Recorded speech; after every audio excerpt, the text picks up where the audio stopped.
Donc, merci beaucoup de m'avoir invité. Désolée pour ma voix qui est un peu cassée. Cette conférence s'inscrit aussi dans la suite à un autre colloque que nous avons mis en place avec l'ENSA de Versailles à la Maison d'Architecture sur la préfabrication. Suite à laquelle, ou grâce à laquelle, j'ai commencé à travailler sur ces questions du Vorarlberg, qui sera donc le sujet de cette conférence. Donc, merci aussi Dominique, parce qu'évidemment, vos recherches auparavant sont toujours d'une grande aide. Donc, Learning from, la régénération du Vorarlberg grâce aux filières bois et terre. La manière dont les recours aux ressources locales peut avoir un impact puissant sur l'activité territoriale a été remarquablement démontrée par les Vorarlberg en Autriche, qui est souvent présenté sur la scène internationale comme un exemple phare de l'architecture bois. Mais la dimension politique et socio-économique de cette production, qui est tout aussi étonnante, mérite d'être mise en lumière dans une perspective learning from, face aux grands enjeux climatiques, écologiques et sociaux de notre époque. Un learning from non pas de Las Vegas, mais d'une petite région rurale qui, elle, est restée dans l'ombre et qui renaissait par le renouveau de l'architecture vernaculaire. Il faut souligner que l'Autriche était dans une forte crise après la Première Guerre mondiale, qui était donc coincée, le Vorarlberg était coincé entre le massif de l'Arlberg qui la sépare du reste de l'Autriche et la Suisse qui n'a pas voulu accepter cette région pauvre comme canton supplémentaire à l'issue d'un référendum après la Première Guerre mondiale. Et donc le Vorarlberg a dû s'émanciper en développant sa propre économie pour se sortir de la crise. Outre le textile, qui était historiquement sa principale source économique, comme on voit à droite, les ouvriers de l'industrie textile, on peut deviner dans quel état ils étaient. Et donc, ils ont cherché à réactiver d'autres ressources. Donc, il y avait le bois, qui était une ressource locale omniprésente sur laquelle cette région pouvait s'appuyer, tout comme sur la tradition artisanale de l'architecture bois. À gauche, on voit l'affiche publicitaire de la Suisse du comité pro-Vorarlberg en 1919 pour aider ses voisins appauvris qui souffraient de la malnutrition causée par la guerre.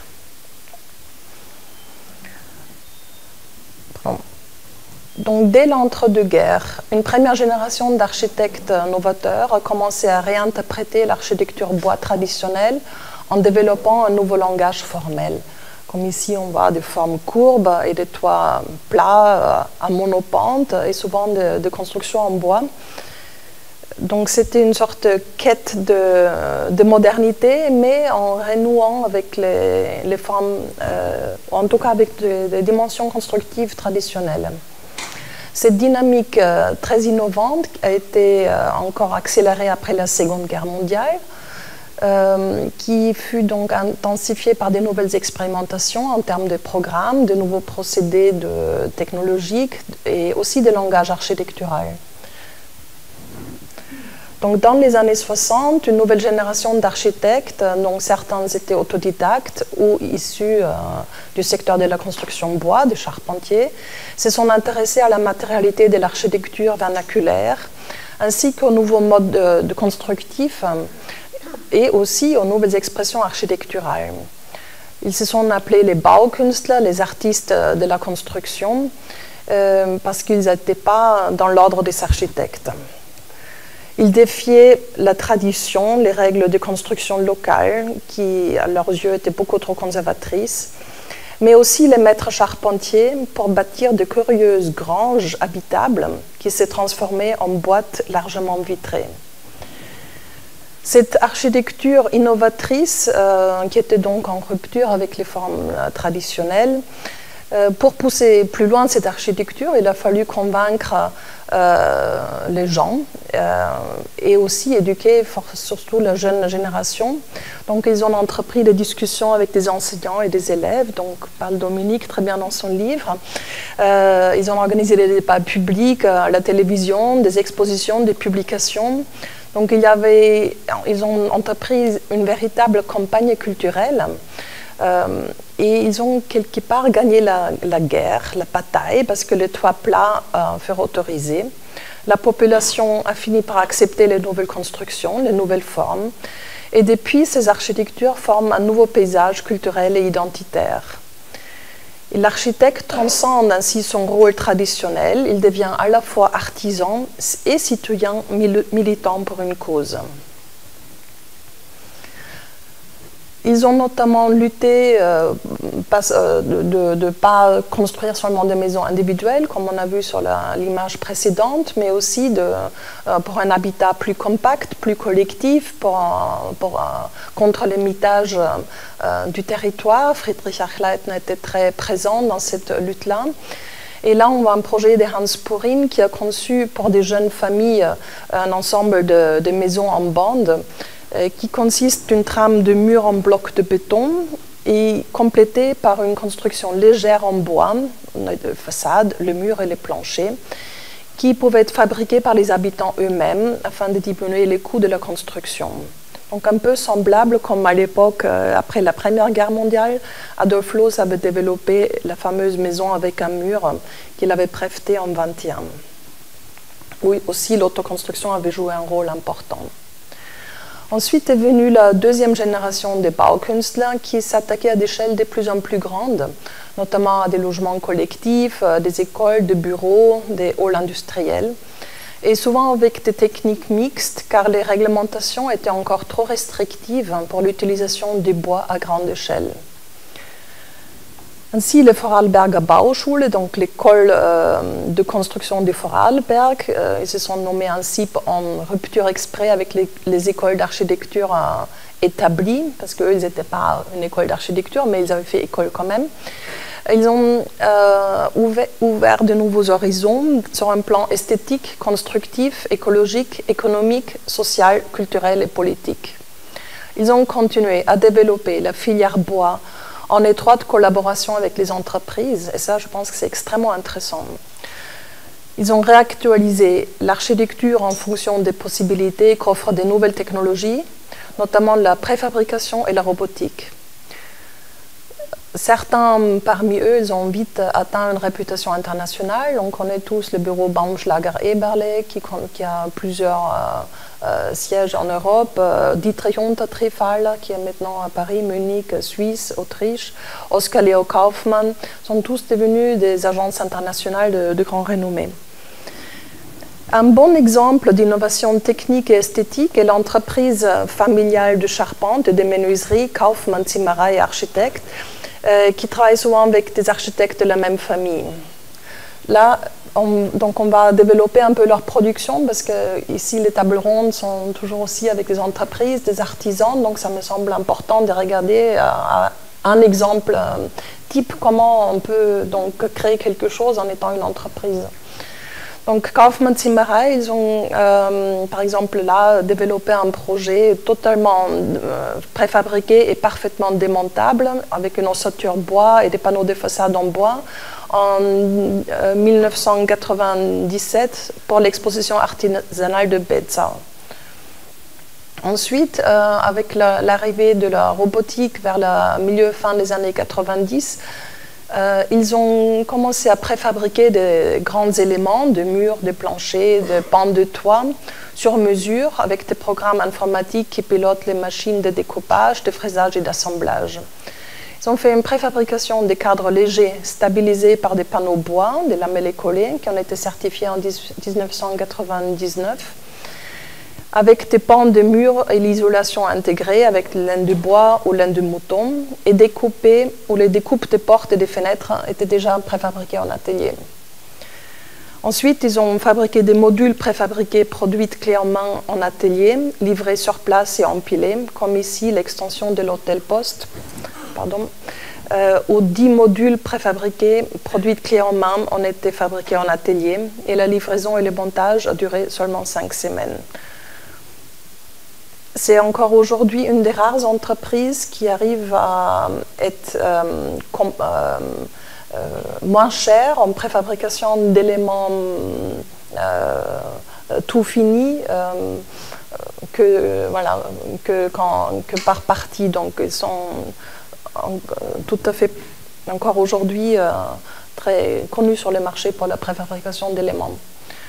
Ensuite, ils ont développé une tiny house, déjà dans les années 80, 90, 2000, qui a constamment été améliorée jusqu'à être exposée au MoMA à New York en 2007. Donc là aussi, une boîte de 36 mètres carrés parfaitement préfabriquée. Et puis, ils ont quitté leur contexte rural et ont commencé à construire dans des zones urbaines, puisqu'ils ont réussi à faire des essais de résistance au feu. On en a discuté ce matin, comme quoi il faut faire évoluer les lois. Mais là, c'est les architectes et les entreprises qui ont poussé plus loin pour faire des tests. Donc, ils ont pu construire des immeubles de plus en plus hauts. Grâce à la nouvelle norme, on pouvait construire dans la ville de Vienne des logements sociaux où les rez-de-chaussée étaient en béton, plus 3 étages en bois, avec des panneaux contreplaqués. Là, l'exemple, c'est Johannes et Hermann Kaufmann, lotissement Mühlweg en 2007. Ce n'était qu'un premier pas pour aller plus loin par la suite. En 2012, il y avait des constructions en bois à 8 étages, presque un IGH en Angleterre, en Allemagne, comme Kaden Klingbeil en 2008 à Berlin et en Autriche. Ici, par exemple, de Hermann Kaufmann, le LCT One Tower, construit en 2012, avec une construction flexible, à la fois bureau, logement, hôtel, et tout ça peut changer à n'importe quel moment, avec des éléments de plancher hybride bois-béton, entièrement préfabriqués, F90 avec toutes les surfaces bois visibles. La liaison du béton-poutre, c'est en lamellé-collé par vis et en coche en atelier, ce qui favorise le recyclage, ce qui est très important parce qu'il n'y a pas de colle.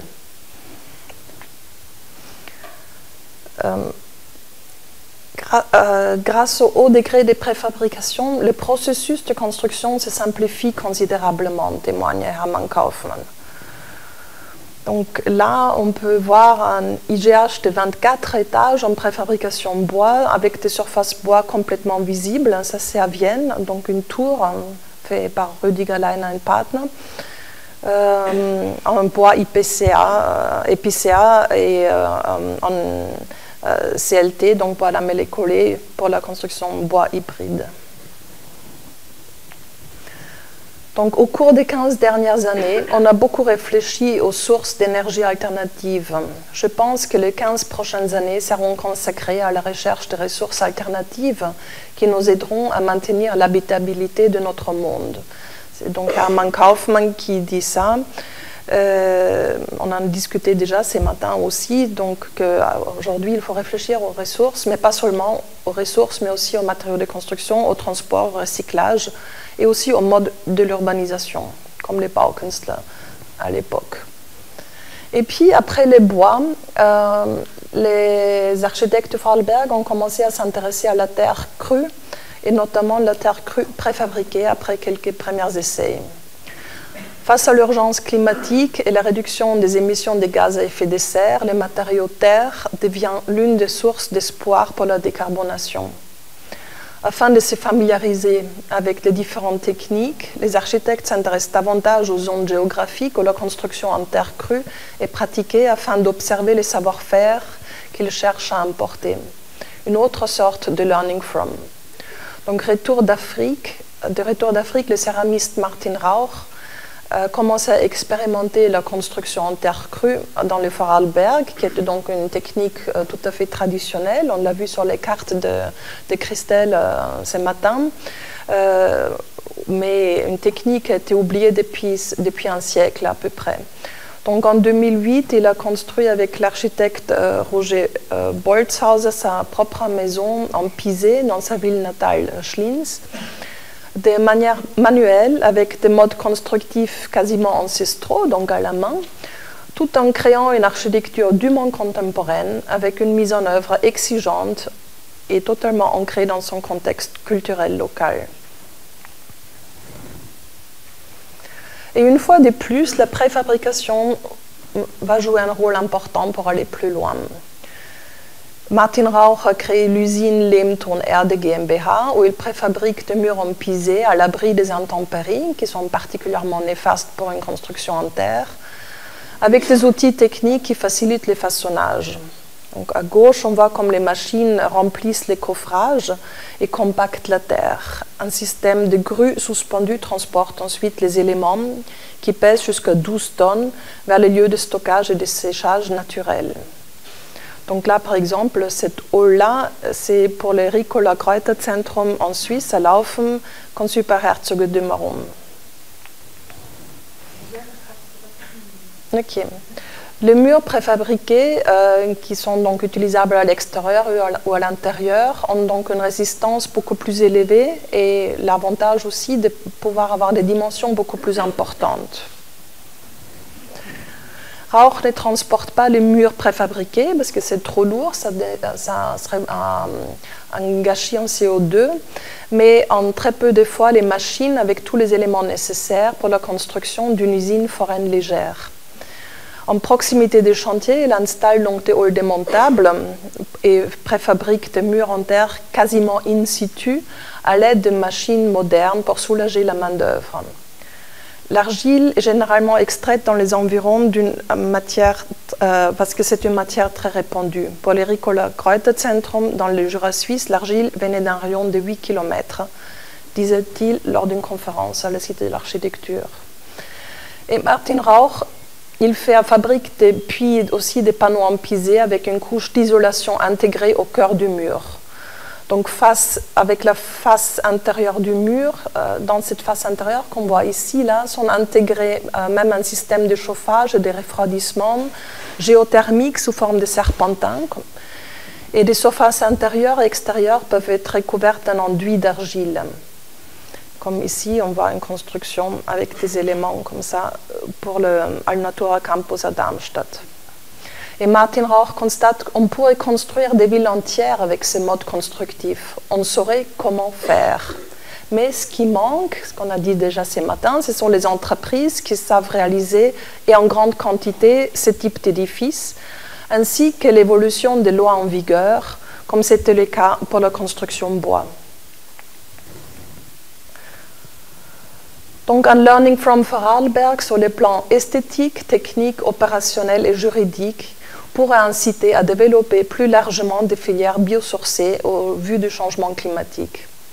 À l'image de la première génération des Baukünstler, il est nécessaire d'introduire des contretemps dans les dynamiques en cours, de faire un pas de côté qui dynamise, parce que les dynamiques en cours dominées par des lobbies de construction classiques et des règlements correspondants, car c'est grâce à ces moments de suspension, d'inspiration, de réflexion et d'innovation qu'un nouvel avenir peut être dessiné face aux crises. La figure de l'architecte sera alors réactivée dans sa dimension holistique en tant que concepteur et constructeur, réformateur sur les plans législatifs et éducateur sur les plans culturels, afin de pouvoir agir et transformer le monde ensemble avec des entreprises innovatrices. Et ça, c'est un appel à tout le monde. Merci.